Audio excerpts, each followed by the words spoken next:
இன்றைக்கும் கூட கர்த்தர் நம்மளோடு கூட அந்த ஆவியானவரை குறித்து அநேக முறை ஞாபகப்படுத்தி கொண்டே இருக்கிறார். அப்படி தானே? போன வாரம் ஜூமில் கூட நாங்கள் டிஸ்கஸ் பண்ணோம். அப்போது who is Holy Spirit to you? ஆவியானவர் உங்களுக்கு யார் அப்படின்னு கேட்கும்போது பாருங்கள், கமெண்ட்ஸில் அநேக காரியங்களை சொல்கிறாங்க. ஒருத்தர் சொல்கிறாங்க அவர் எனக்கு தகப்பனாக இருக்கிறாரு, ஒருத்தர் சொல்கிறாங்க அவங்க எனக்கு தாயாக இருந்தாங்க அநேக சூழ்நிலைகளில், சிலர் பெஸ்ட் ஃப்ரெண்ட் அப்படின்னு சொன்னாங்க, சிலர் டீச்சர் அப்படின்னு சொன்னாங்க, சிலர் அநேகம் பேர் என்ன சொன்னாங்கன்னா ஹீஸ் அ கம்ஃபர்டர், அவர் என்னை தேற்றுகிறவர், அவருடைய பேரை என்னதான் தேற்றரவாளன். அப்போது அந்த ஆவியானவரை குறித்து இன்றைக்கு நம்ம ஜெபிக்கும் பொழுதும் பாருங்கள், நம்மளுடைய இயக்கங்கள் ஸ்தாபனங்களுக்கு மேலே அந்த ஆவியானவருடைய நடத்துதல் இருக்கணும் அப்படின்னு தானே ஜெபிச்சோம். அந்த அபிஷேகம் இருக்கணும் அப்படின்னு தான் ஜெபிச்சோம்.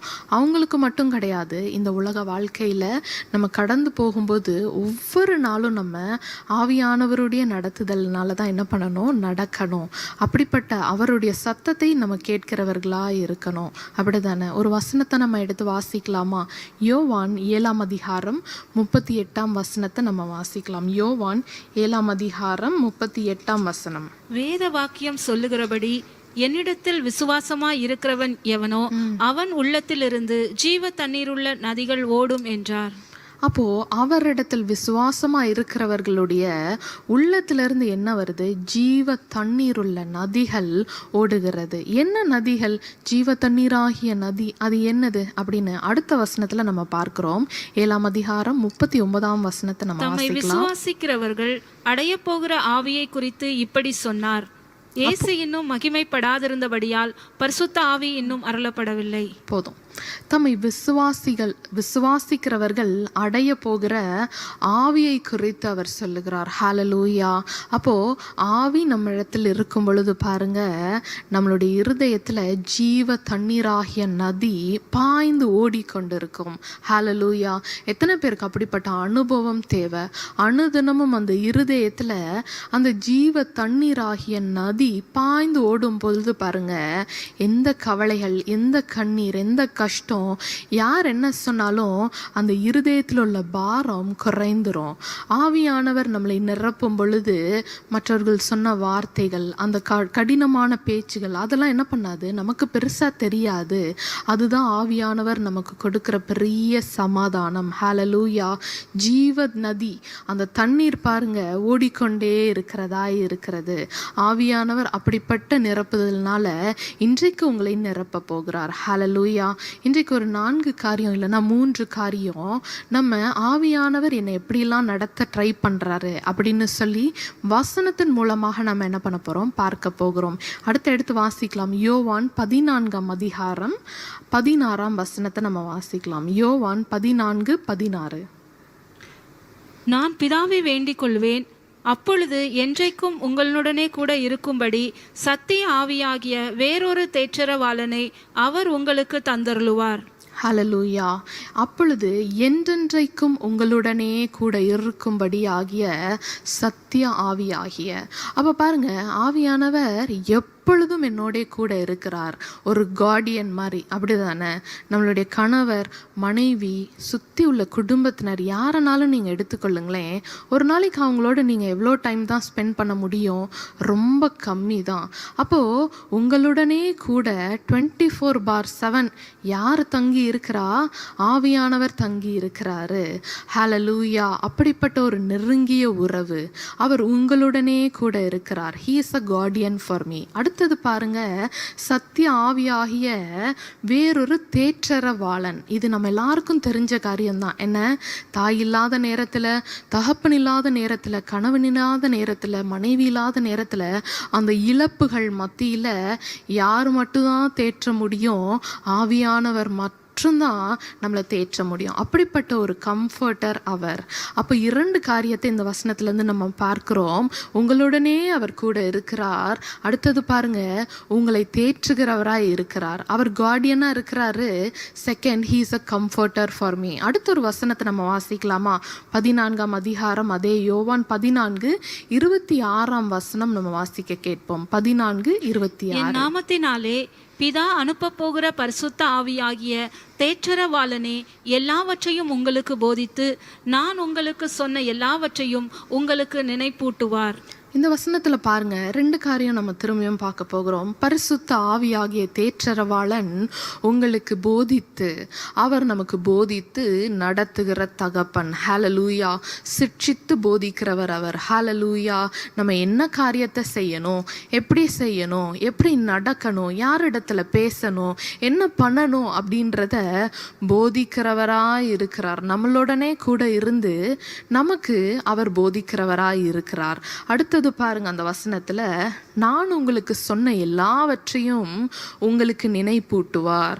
அவர் ரிமைண்ட் பண்ணுவார். கர்த்தருடைய வார்த்தை இப்படி சொல்லி இருக்கிறதே, கர்த்தருடைய வசனம் இப்படி சொல்லி இருக்கிறதே, இயேசு இப்படி சொன்னாரே, அவர் பூமியில இருக்கும்போது இப்படிலாம் செஞ்சாரே அப்படின்னு சொல்லி பாருங்க, காட்ஸ் வேர்டை உங்களுடைய இருதயத்துல ரிமைண்ட் பண்ணுகிறவராக இருக்கிறார். அப்போ இந்த வசனத்துல இருந்து நம்ம ரெண்டு காரியம் படிக்க போறோம். He is a teacher, he is a reminder of God's word. அப்போ இந்த 4 காரியத்தை நம்ம வசனத்தின் மூலமாக தெளிவாக பார்க்கலாம். முதலாவது நம்ம என்ன பார்த்தோம், அவர் என்னுடனே கூட இருக்கிறார். He is a Guardian.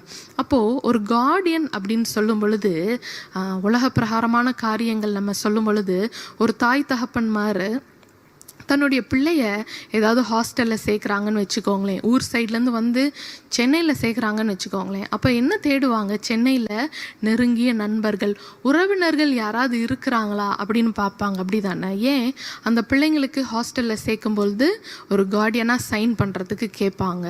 அவசரமாக அந்த பிள்ளைங்களுக்கு ஏதாவது ஒரு தேவை அப்படின்றப்போ அந்த கார்டியன் வீட்டுக்கு போவாங்க. அந்த கார்டியன் வந்து ஹெல்ப் பண்ணுவாங்க அந்த பிள்ளைங்களுக்கு. அப்போது நம்மளுடைய இயேசுவானவர் அவர் பரலோகத்துல நமக்காக ஒரு ஸ்தலத்தை ஏற்படுத்த போயிருக்கிறாரு. அவர் வரும் அளவும் நமக்கு சத்திய ஆவியாகிய தேற்றரவாளனை விட்டுட்டு போயிருக்கிறாரு. ஹalleluya. ஏன் நமக்கு அந்த ஆவியானவரை இந்த உலகத்துல கொடுத்துட்டு போயிருக்கிறாங்க தெரியுமா? இந்த உலகத்தில் உபத்திரவம் உண்டு, ஆனாலும் திடன் கொள்ளுங்கள், உலகத்தை நான் ஜெயித்தேன் என்று சொன்னாரே, அதே போல அந்த கஷ்டமான நேரத்துல, அந்த கடுமையான சூழ்நிலைகளை நம்ம மீறி வர்றதற்கு தேற்றரவாளனை நமக்கு கொடுத்துட்டு போயிருக்கிறாரு. ஹalleluya. அப்படிப்பட்ட கார்டியன் நம்மளோடு கூட இருக்கிறார், என்னோடு கூட இருக்கிறார். சொல்லுங்களேன், என்னோடு அவர் கூட இருக்கிறார். நம்ம ஒரு வசனத்தை எடுத்து வாசிக்கலாமா? அப்போஸ்தலர் 16ஆம் அதிகாரம் 6ஆம் வசனத்தை நம்ம வாசிக்கலாம். அப்போஸ்தலர் 16:6. அவர்கள் பிரிகியா கலாத்தியா நாடுகளை கடந்து போன போது ஆசியாவிலே வசனத்தை சொல்லாதபடிக்கு பரிசுத்த ஆவியினாலே தடை பண்ணப்பட்டு, அடுத்த 7ஆம் வசனம், மீசியா தேசம் மட்டும் வந்து பித்தினியா நாட்டுக்கு போக பிரயத்தனம் பண்ணினார்கள். ஆவியானவரோ அவர்களை போக ஒட்டாதிருந்தார். அப்போ பவுல் பாருங்க, இந்த பித்தினியா நாடு அப்படின்னு சொல்லுகிற இடத்துக்கு வேத வசனத்தை போதிக்கிறதுக்காக தான் அவர் என்ன பண்ணுறாரு, கடந்து போகணும் அப்படின்னு சொல்லி அவர் பிரயாசப்பட்டு கிளம்புறாரு. 6ஆம் வசனத்தில் நம்ம பார்க்குறோம், ஆசியாவிலே வசனத்தை சொல்லாதபடிக்கு பரிசுத்த ஆவியினாலே தடை பண்ணப்படுகிறார். ஃபர்ஸ்ட் தடை பண்ணப்படுகிறார். அடுத்த வசனத்துல நம்ம பார்க்கிறோம், ஆவியானவரோ அவர்களை போக விட்டாதிருந்தார். ஃபர்ஸ்ட் பாருங்க, ஒரு பெரிய தடையை கொண்டு வருகிறார். அடுத்தது பாருங்க, அந்த இடத்துக்கு கிளம்புறதற்கு அவங்க பிரயாசப்பட்டும் அவங்கள என்ன பண்ணல, அந்த இடத்துக்கு போக விடல ஆவியானவர். பிரியமானவர்களே, நம்மளுடைய வாழ்க்கையில் எவ்வளோ டெசிஷன்ஸ் நம்ம எடுத்துக்கொண்டு இருக்கும் பொழுது தடைகளாக வருதா, பிரச்சனைகளாக வருதா? கல்யாண காரியம் முடிக்கிற நேரத்தில் நீங்கள் இருப்பீங்க, தடைக்கு மேலே தடை, பிரச்சனைக்கு மேலே பிரச்சனை. அந்த இடத்துக்கு ஆவியானவர் உங்களை கொண்டு போய் சமாதானமாக நிறுத்த விடலை. ஏன் விடலை? அது கர்த்தருக்கு சித்தமான காரியம் அல்ல. கர்த்தருக்கு சித்தமான காரியமாக இருந்துச்சுன்னு வச்சுக்கோங்களேன், எல்லாம் லேசாக, எல்லாம் சுலபமாக சமாதானத்தோடு நடக்கும். ஒரு இடத்துல தடை வருது, ஒரு ஜாபுக்கு நீங்கள் போய் அப்ளை பண்ணுறீங்க, உங்களுக்கே ஒரு தடை வருது அப்படின்னா இது அவருக்கு பிரியமில்லாத காரியம், அவருக்கு சித்தம் இல்லையோ அப்படின்னு சொல்லி ஜெபிச்சுட்டு நம்ம என்ன பண்ணணும், அடுத்த காரியங்களுக்காக நம்ம கடந்து செல்லணும். அந்த இடத்துல உட்கார்ந்து நம்ம என்ன பண்ணணும், அவருடைய வார்த்தைகளை கேட்கணும். இங்கே பாருங்க, பவுல் அவர் சும்மா எங்கேயும் போல ஊழியத்துக்காக போகிறாரு. ஆசியாவில் வசனத்தை சொல்லணும், சுவிசேஷ சுவிசேஷத்தை அறிவிக்கணும் என்று பிரயாசப்பட்டு அவர் கிளம்புறாரு. அந்த இடத்துல ஆவியானவர் தடை செய்கிறார். ஆவியானவர் என்ன பண்றாரு? அவர்களை போக வட்டாது இருந்தார் என்று வசனத்துல நம்ம வாசிக்கிறோம். அப்படிதானே? அந்த இடத்துல பவுல் என்ன செய்தார் தெரியுமா? எடுத்து நம்ம வாசிக்கலாம். 9ஆம் வசனத்தை வாசிக்கலாம். 16ஆம் அதிகாரம் 9ஆம் வசனம். அங்கே ராத்திரியிலே பவுலுக்கு ஒரு தரிசனம் உண்டாயிற்று. அது என்னவெனில், மக்கதோனியா தேசத்தான் ஒருவன் வந்து நின்று, நீர் மக்கதோனியாவுக்கு வந்து எங்களுக்கு உதவி செய்ய வேண்டும் என்று தன்னை வேண்டிக் கொண்டதாக இருந்தது. அப்போ பாருங்க, ஆவியானவர் தடை செய்த உடனே அந்த ராத்திரியில் அவன் தங்குறான். எந்த இடத்துல அவன் தடை செய்யப்படுகிறானோ அந்த இடத்துல பிரேக் பண்ணி பவுல் என்ன பண்ணுறாரு? அந்த பயணத்தை பிரேக் பண்ணி உட்கார்ந்துடுறாரு. ராத்திரியில் அவர் பயணம் பண்ணலை, இதற்காக அவர் பிரயாசப்படலை, அடுத்த ஸ்டெப் எடுத்து வைக்கலை. மாம்சத்தில் அவர் போய் சரி இந்த நாட்டுக்கு தான் போகக்கூடாதுன்னு சொன்னார், அடுத்த நாட்டுக்கு நம்ம போய் பார்க்கலாமே, இங்கே போய் பார்க்கலாமே அப்படின்ற எந்த காரியத்தையும் அவர் என்ன பண்ணல, அதற்காக அவர் முற்படலை. பிரியமானவர்களே, அவர் அந்த ராத்திரியிலே தங்கி இருக்கிறாரு. அப்ப பாருங்க எவ்வளோ பெரிய ஒபீடியன்ஸ், எவ்வளோ பெரிய டிசிப்ளினை பவுல் பாருங்க வேத வசனத்தை சொல்லுகிற அந்த பவுல் கடைபிடிக்கிறார் என்று. நம்மளுடைய வாழ்க்கையில தடைகள் வரும் பொழுது கர்த்தர் ஒரு இடத்துல ஆவியானவர் மூலமாக நோ இது நடக்கக்கூடாது, இந்த இடத்துல இருந்து உங்களுக்கு ஒரு சோர்ஸ் ஆஃப் இன்கம் வராது அப்படின்னு சொல்லும் பொழுது நம்மளால அதை ஏற்றுக்கொள்ள முடியுதா? அந்த இடத்துல உட்கார்ந்து அமர்ந்திருந்து அவரே தேவன் என்று நீங்கள் அறிந்து கொள்ளுகிறீர்களா? இல்லையே. உடனே 10 பேருக்கு ஃபோன் பண்ணுறோம், உடனே நம்மளுடைய மனுஷீக பிரயாசத்தில் என்னென்ன நம்மளால் பண்ண முடியுதோ எல்லாவற்றையும் பண்ணி ட்ரை பண்ணி கடைசியில் ஃபெயில் ஆயிட்டு, என்ன ஏசப்பா இது எனக்கு இல்லையா அப்படின்னு சொல்லி அவரை நோக்கி கேள்வி கேட்கிறவர்களாய் நம்ம இந்த நாட்களில் இருக்கிறோமே. பிரியமானவர்களே, அவர் தடை செய்கிறார். அவர் உங்களை அந்த இடத்துக்கு போக விட மாட்டார். அப்படின்னாலே அந்த இடத்துல தங்கி இருங்க. கர்த்தர் இடத்துல கேளுங்க, அடுத்த நான் எங்க போகணும் அப்படின்னு.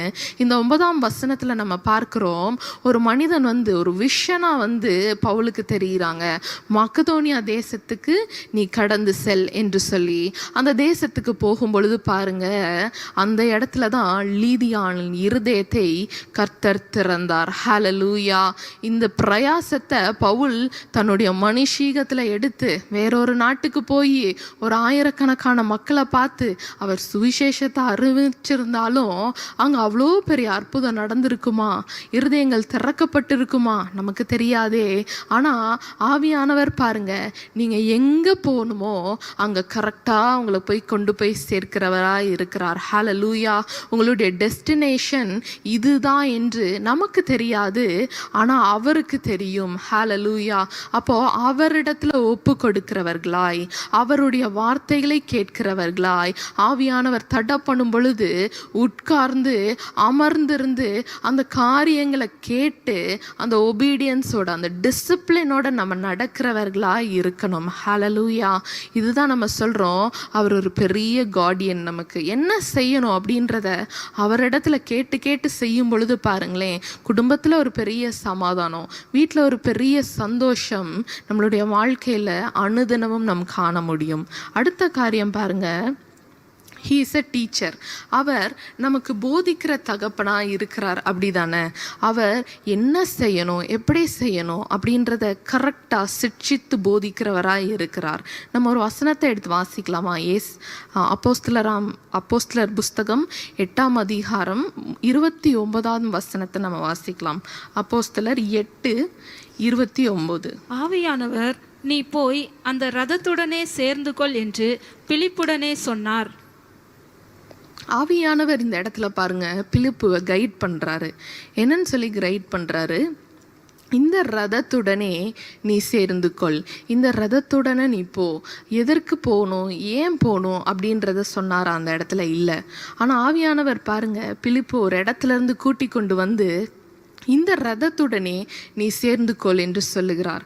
அப்போது ஹீஸ் அ டீச்சர் அப்படின்னு சொல்லும் பொழுது யாரிடத்துல நான் பேசணும், எப்படி நான் பேசணும், இந்த மனிதர்கள் இடத்துல எவ்வளோ நேரம் நான் பேசணும், மணிக்கணக்காக பேசணுமா, கொஞ்ச நேரம் பேசணுமா, வார்த்தைகளை நான் எப்படி உபயோகப்படுத்தணுன்றத அவர் போதிக்கிறவராக இருக்கிறார். இந்த பிலிப்புனுடைய வாழ்க்கையில் நம்ம பார்க்குறோம், அந்த ரதத்தோடு நீ இணைந்து கொள் என்று சொல்லுகிறார்.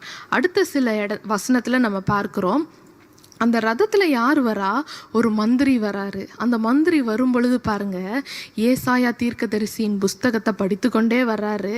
அவருக்கு ஒன்றுமே புரியல, ஒன்றுமே விளங்கலை அந்த இடத்துல. அப்போ படிக்கும் பொழுது பாருங்க, ஆவியானவர் கரெக்டாக ஒரு நபரை கூட்டி கொண்டு வரார், பிலிப்புவை கூட்டி கொண்டு வந்து அதை விளக்குறதற்கு, கரெக்டாக இந்த வசனத்தில் இப்படி தான் போட்டிருக்குன்னு சொல்றதற்கு ஏற்ற நேரத்தில் ஏற்ற இடத்துல அந்த நபர்களை இணைக்கிறார். ஹல்லேலூயா.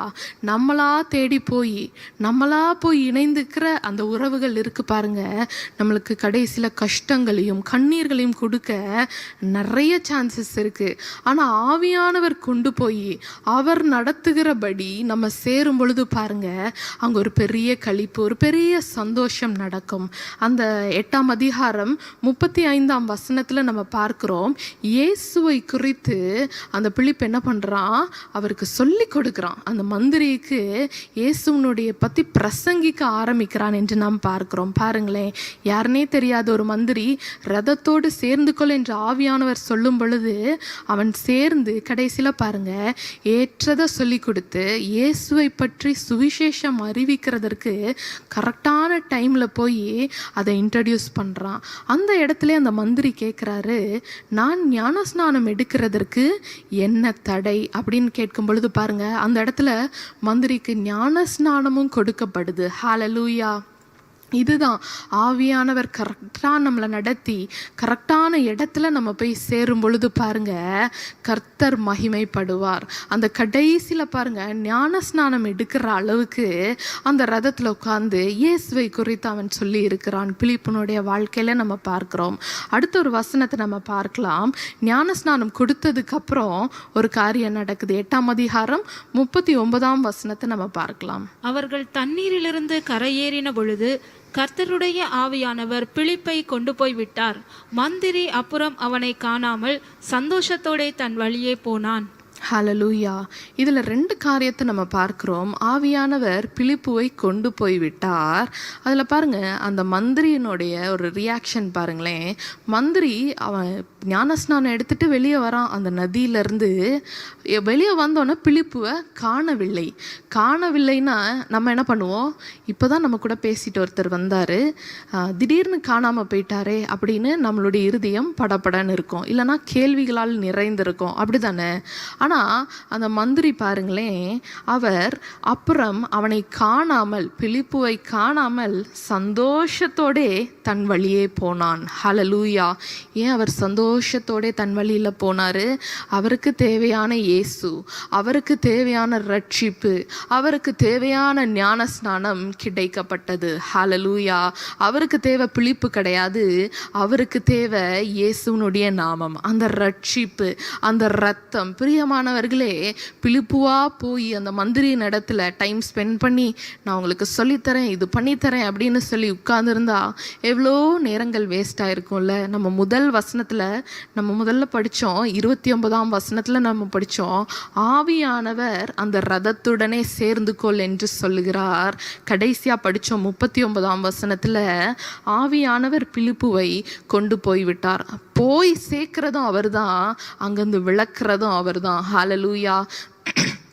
இந்த நாட்களில் நம்ம கேட்கணும், யார் இடத்துல நான் எப்படி பேசணும், எவ்வளோ நேரம் பேசணும், அந்த இடத்துல எந்த காரியத்தை நான் பேசணும், ஞானமாக பேசணுமே அப்படின்னு சொல்லி, பிரியமானவர்களே, நீங்கள் ஆவியானவருடைய நடத்துதலை கேட்டு அவர் சொல்லுகிற பிரகாரம் பண்ணும் பொழுது பாருங்க, நம்மளுடைய காரியம் ஜெயமாய் முடியும். ஹல்லேலூயா. நம்மளா பிரயாசப்பட்டு டைம் ஸ்பெண்ட் பண்ணி எனர்ஜி ஸ்பெண்ட் பண்ணி தேவையில்லாத காரியத்தை பேசி மனிதர்கள் இடத்துல தேவையில்லாத ரிலேஷன்ஷிப்குள்ளே போகிறதுக்கு முன்னாடி கர்த்தர் இடத்துல நம்ம கேட்கணும், பிலிப்புவை எப்படி நீங்கள் ஆவியானவர் மூலமாக நடத்துனீங்களோ, கொண்டு போய் சேர்த்தீங்களோ, அதே போல் காரியம் முடிந்ததுக்கப்புறம் கரெக்டாக அந்த இடத்துலேருந்து விலக்கி நீர் கொண்டு வந்தீரோ, அதே போல் என்னுடைய வாழ்க்கையில் விசேஷமாக மனிதர்கள்னால அநேக போராட்டங்கள், ஒரு ரிலேஷன்ஷிப்குள்ளே போயிட்டு அவ்வளோ ஹர்ட்டு, அவ்வளோ கஷ்டமான இதிலேருந்து பிள்ளைங்க, அதுவும் வாலிப பிள்ளைங்கள்லாம் பாருங்கள் அநேக இடத்துல கஷ்டப்பட்டு கொண்டு இருக்கிறாங்க. அப்படிப்பட்ட காரியம் நம்மளுடைய பிள்ளைங்களுக்கும் நம்மளுடைய குடும்பத்தினருக்கும் வந்துடக்கூடாது. பிலிப்புவை எப்படி ஆவியானவர் அழகாக நேர்த்தியாக நடத்தி கொண்டு போனாரோ, அதே போல் நம்மளுடைய பிள்ளைகளுக்கு, நம்மளுடைய குடும்பத்தினருக்கு அவர் போதிக்கணும். ஹல்லேலூயா. போதிக்கிற தகப்பன் அவன், போதிக்கிற தகப்பன் அவர். ஹல்லேலூயா. வழி இதுவே, இப்படிதான் நீ போகணும் அப்படின்னு சொல்லி கண்டிச்சு உணர்த்துறவர் அவர். உங்களுக்கு சில நேரங்களில் நிறைய டவுட்ஸ் இருக்கலாம், இது கரெக்டா தப்பா, உலக பிரகாரமான காரியமாக இருக்குதே அப்படின்னு சொல்லும் பொழுது பாஸ்டர்ஸ்ட்டை போய் கேட்பீங்க, இவாஞ்சலிஸ்ட்டை போய் கேட்பீங்க. முதலாவது ஆவியானவர் இடத்துல கேளுங்க, இது கரெக்டா இது தப்பா. அவர் உணர்த்துவார். இருதயத்தில் அந்த ஜீவ நதி ஓடுகிறதே அவர் உணர்த்துவார், கடிந்து போதிச்சு சொல்லுவார், இது தப்பு தான் இது கரெக்டு தான் அப்படின்னு. நீங்கள் வேர்ல்ட் ஸ்டாண்டர்ட்ஸில் உங்களை அளக்காதீங்க, ஹெவன்லி ஸ்டாண்டர்ட்ஸில் நம்ம என்ன பண்ணணும், நம்மளை அளக்கிறவர்களாக இருக்கணும். ஹல்லேலூயா. 2 காரியத்தை நம்ம பார்த்தோம். முதலாவது என்ன பார்த்தோம்? He is a Guardian. Second பார்த்தோம், அவர் என்னை போதிக்கிறவர், சிச்சித்து போதிக்கிற தகப்பன். He is a teacher. கடைசியாக ஒரு காரியத்தை நம்ம பார்த்து முடிக்கலாம், அவர் கர்த்தருடைய வார்த்தையை எனக்கு நினைப்பூட்டுகிறவராய் இருக்கிறார். ஹல்லேலூயா. கஷ்டமான நேரத்தில், போராட்டமான நேரத்தில் நீங்கள் போய் கொண்டு இருக்கும் பொழுது, கண்ணீர் மல்க இருக்கும் பொழுது பாருங்க, கர்த்தருடைய வார்த்தை அந்த இருதயத்தில் இருக்கும். ஆனால் அது சொல்றதுக்கு கூட நமக்கு என்ன இருக்காது, பலன் இருக்காது. போராட்டமாக இருக்கும், பிரச்சனையாக இருக்கும், வாக்குவாதமாக இருக்கும். அதன் மத்தியில், அந்த பள்ளத்தாக்கின் அழுகையின் மத்தியில் நம்ம நடக்கும் பொழுது இந்த வார்த்தைகள் ஞாபகம் இருக்காது. அப்படிப்பட்ட நேரத்தில் ஆவியானவர் என்ன பண்ணுவார், உங்களுடைய இருதயத்தில் அந்த வார்த்தைகளை நினைப்பூட்டுகிறவராக இருக்கிறார். ஹல்லேலூயா. எந்த பாதையில் நீங்கள் போய் கொண்டிருந்தாலும் பரவாயில்லை, பயப்படாத, திகையாத, கலக்கமடையாத, நானே உன் தேவன், நான் உனக்காக யுத்தம் பண்ணுவேன். அப்படிப்பட்ட வாக்கு தத்தங்களை ஏற்ற நேரத்தில் அந்த ஆவியானவர் உங்களுக்கு நினைப்பூட்டுகிறவராய் இருக்கிறார். ஹல்லேலூயா. He reminds me of God's word. ஒரு வசனத்தை நம்ம எடுத்து வாசிக்கலாமா? மத்தேயு 4ஆம் அதிகாரம் 1ஆம் வசனம் 2ஆம் வசனம். அப்பொழுது இயேசு பிசாசினால் சோதிக்கப்படுவதற்கு ஆவியானவராலே வனாந்திரத்திற்கு கொண்டு போகப்பட்டார். அவர் இரவும் பகலும் 40 நாள் உபவாசம் இருந்த பின்பு அவருக்கு பசி உண்டாயிற்று. இது எல்லாருக்கும் தெரிஞ்ச வசனம் தான். 4ஆம் அதிகாரம் என்று சொல்லும் பொழுது, அந்த சோதனைக்குள்ளாக அவங்க போகும் பொழுது, அந்த சோதிக்கப்படுகிற நேரத்தில் கர்த்தர் தனியாக போனாரா? இல்லையே, ஆவியானவர்னாலே வனாந்திரத்துக்கு கொண்டு போகப்பட்டார். ஹல்லேலூயா. எந்த விதமான வனாந்திரத்தின் வழியாக நீங்கள் சென்று கொண்டிருந்தாலும் சரி, வனாந்திரம் அப்படின்னா என்ன? அந்த இடத்துல ஒன்றுமே இருக்காதே, ஒன்றுத்துக்குமே பாசிபிள் கிடையாதே, தண்ணி கிடையாது, ஒரு உயிர் இருக்காது. அப்படிப்பட்ட நாட்களில் பாருங்க, ஆவியானவர்னால தான் சோதனைக்கு அவர் கொண்டு போகப்படுகிறார். ஹல்லேலூயா.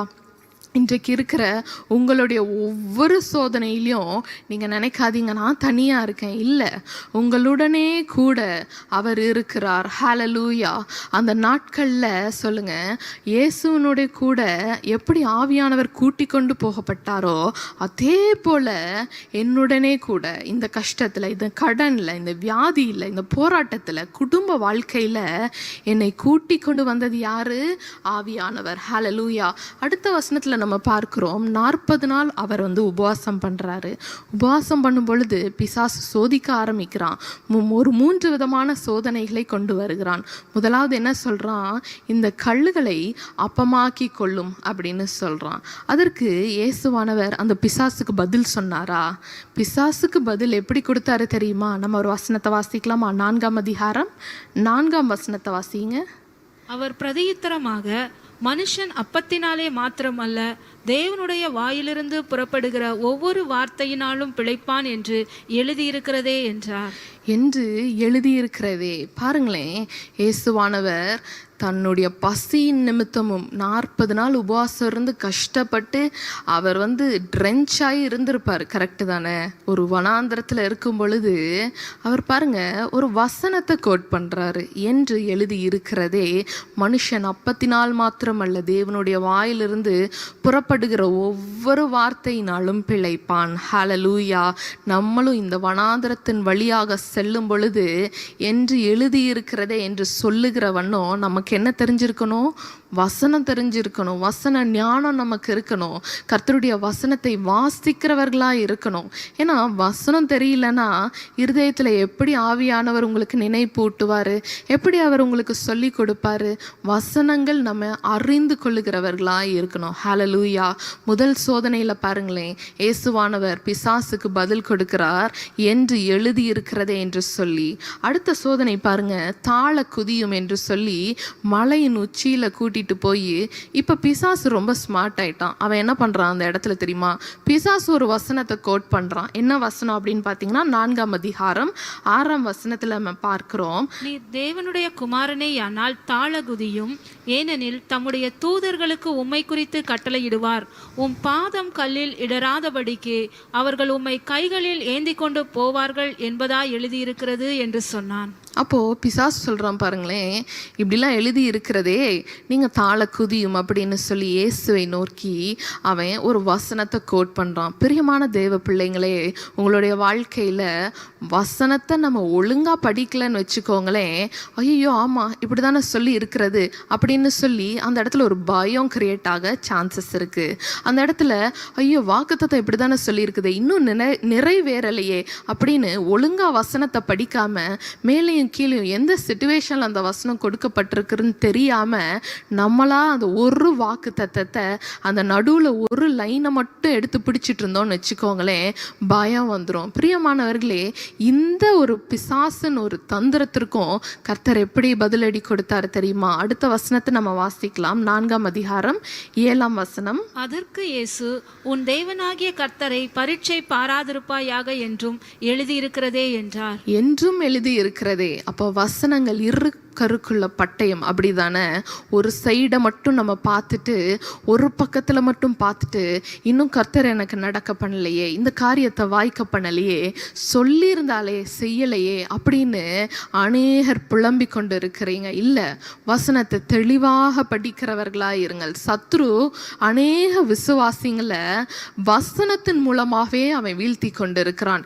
இப்படி போட்டிருக்குதேப்பா, இந்த வருஷத்துக்குள்ள உனக்கு வாக்குத்தத்தம் கொடுத்துருந்தாங்களே, இன்னும் நிறைவேறலையே அப்படின்னு சொல்லி மனமடிவாக்கி கொண்டிருக்கிறான். பிரியமான தேவ பிள்ளைங்களே, இயேசு எப்படி பதில் கொடுக்கிறார் பாருங்க.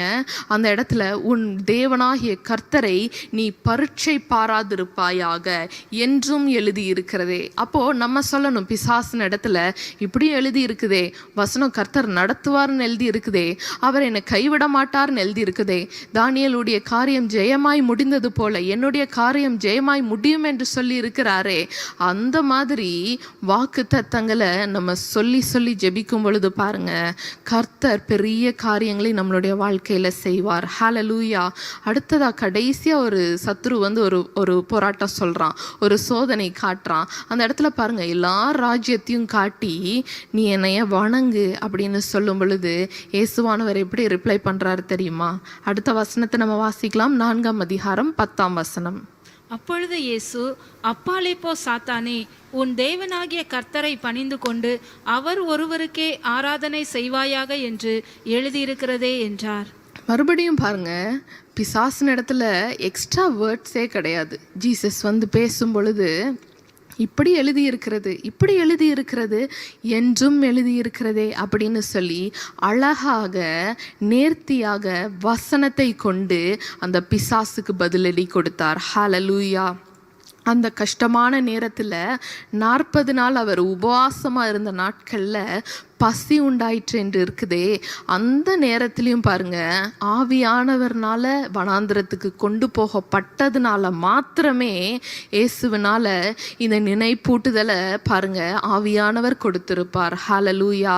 வனாந்திரமான பாதையில செல்லும் பொழுது, கஷ்டமான நேரத்துல செல்லும் பொழுது சொல்லுங்க, அப்பா 4ஆம் அதிகாரத்துல இயேசுவுக்கு நீங்க எப்படி நினைப்பூட்டுனீரோ அதே போல இந்த பிசாசின் தந்திரங்கள், அவனுடைய செய்கைகள், சூழ்ச்சிகள் எல்லாவற்றையும் நான் மேற்கொள்றதற்கு வசனத்தை என்னுடைய இருதயத்துல நீங்க கொடுப்பீராக. அடுத்த வசனத்துல நம்ம பார்க்கிறோம், அந்த நேரத்துல பிசாசு இயேசுவை விட்டு விலகி போனான். ஹல்லேலூயா.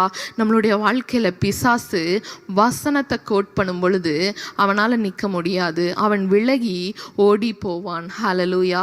இன்றைக்கு 3 காரியங்களை நம்ம பார்த்தோம். என்னென்ன பார்த்தோம்? அவர் எனக்கு என்னோட கூட இருக்கிறவரா இருக்கிறார். He is a Guardian. அடுத்தது பாருங்க, அவர் எனக்கு போதிக்கிறவரா இருக்கிறார், அவர் எனக்கு ஒரு டீச்சரா இருக்கிறாரு. அடுத்தது பாருங்க, he is a reminder of Christ. அவருடைய வார்த்தைகளை எனக்கு நினைப்பூட்டுகிறவரா இருக்கிறார். சத்திய ஆவியானவர். ஹல்லேலூயா. இந்த காரியங்களுக்காக நம்ம ஜெபிக்கலாமா? நல்ல தகப்பனே, எங்களோடு கூட இணைந்திருக்கிற இந்த பிள்ளைகளுக்காக அப்பா, அவர்களுக்காக நாங்கள் ஜெபிக்கிறோம் ராஜா. அப்பா, இந்த ஆவியானவருடைய நடத்துதலை குறித்து நீர் சொல்லி இருக்கிற இந்த ஒவ்வொரு காரியத்தையும் அப்பா, அவர்களுடைய இருதயத்துல விசுவாசிக்கிறதற்கு நீர் கிருபை பாராட்டுவீராக தகப்பனே. அப்பா, சிட்சித்து போதிக்கிற தகப்பன், நீர் ஒரு தேற்றரவாளன் அப்பா, நீர் ஒரு பெரிய கார்டியன், எங்களோட கூட இருக்கிறவர் அப்பா.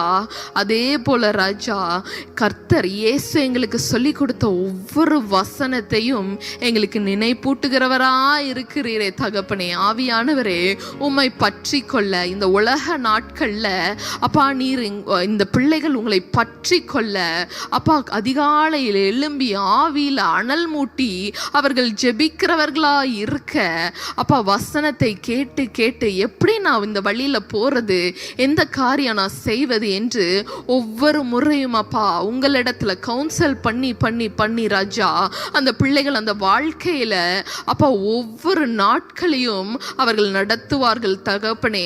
அப்பா, இயேசுவானவர் இருந்தது போல வனாந்திரத்துல அவங்க நடந்து போனா கூட ஆவியானவர்னால கொண்டு போகப்படணும் அப்பா.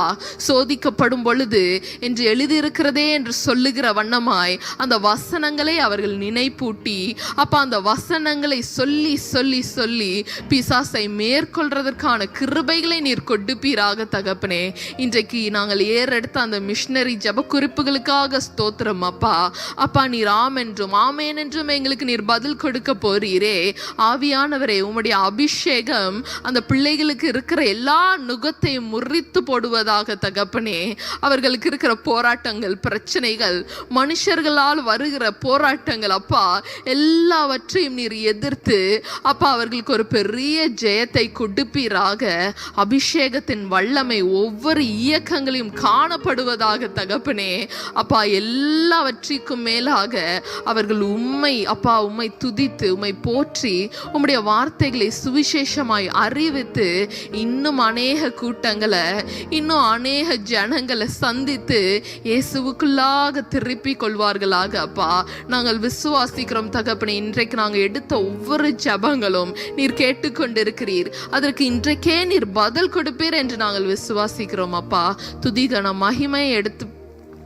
துதிகன மகிமை உமக்கு செலுத்துகிறோம். இயேசுவின் நாமத்தில் ஜெபிக்கிறோம் ஜீவனுள்ள நல்ல பிதாவே, ஆமேன்.